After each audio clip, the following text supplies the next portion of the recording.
All right, so I'm going to start out by showing you the small brush pen that's included, which is the Tombow Feud.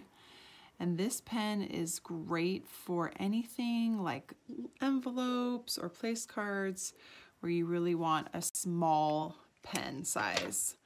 Next, we've got the Faber-Castell, and this is more of a medium size brush pen. And I just love this because I feel like it's often the size that I'm looking for when I just need to grab something and want to create a lettering piece. So I love the Faber-Castell brush pens. And then the large size is this Tombow dual brush pen, and it really creates a larger lettering look. And so I just love this pouch because it gives you the option to try out 3 different sizes and 3 different pens.